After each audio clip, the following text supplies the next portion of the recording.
മക്കളെ സുഖല്ലേ? കുറച്ച് നാളായില്ലേ ഹോൾ വീഡിയോ ഒക്കെ കണ്ടിട്ട്. ഇത്തവണ ഒരു നൈക്ക ഹോളാണ്. 3 പ്രൊഡക്ട്സ് ഞാൻ വാങ്ങിയിട്ടുണ്ട്. പിങ്ക് സെയിലൊന്നും ഞാൻ കണക്കിലെടുത്തില്ല കേട്ടോ, അതിന് ശേഷം വാങ്ങിച്ചതാണ്.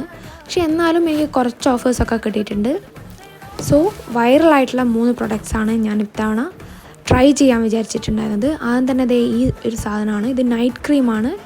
നമ്മളുടെ ഹെയറിൻ്റെ ഫ്രിസ്നെസ് അതുപോലെ ഡ്രൈനെസ് ഒക്കെ നന്നായിട്ട് കൺട്രോൾ ചെയ്യാൻ ഹെൽപ്പ് ചെയ്യുന്ന ഒരു വൈറലായിട്ടുള്ള കുറേ പേരുടെ റിവ്യൂ ഒക്കെ കണ്ടിട്ടുള്ള ഒരു പ്രൊഡക്റ്റാണ്. നമുക്ക് ട്രൈ ചെയ്ത് നോക്കാം. അപ്പോൾ ഇത്രയും കാലം ഞാൻ റെന്നയുടെ നമ്മുടെ മ്യൂസീനാണ് ട്രൈ ചെയ്തിട്ടുണ്ടായിരുന്നത്. പക്ഷേ ഇത്തവണ ഞാൻ കോസാറെക്സിൻ്റെ വാങ്ങിച്ചിട്ടുണ്ട്. നമുക്ക് നോക്കാം എങ്ങനെ ഇരിക്കുന്നത്. അടുത്തത് ബെയർ അനാട്ടമി. ഇത്തവണ 2 പ്രോഡക്റ്റ് ഹെയറിന് വേണ്ടിയിട്ടാണ് കേട്ടോ. ഇത് അഡ്വാൻസ്ഡ് ഹെയർ ഗ്രോത്ത് സിറമാണ്. ഇതും അത്യാവശ്യം നല്ല റിവ്യൂ കേട്ടൊരു പ്രൊഡക്റ്റാണ്. നമ്മളുടെ ഡ്രൈ സ്കാൽപ്പിൽ നമ്മളുടെ എവിടെയാണോ തിന്നിങ് നടക്കുന്നത് അവിടെയൊക്കെ അപ്ലൈ ചെയ്യേണ്ട ഒരു പ്രൊഡക്റ്റാണ്. ഇവർ ശരിക്കും വമ്പന്മാരാണെന്ന് നമുക്കറിയണ്ടേ.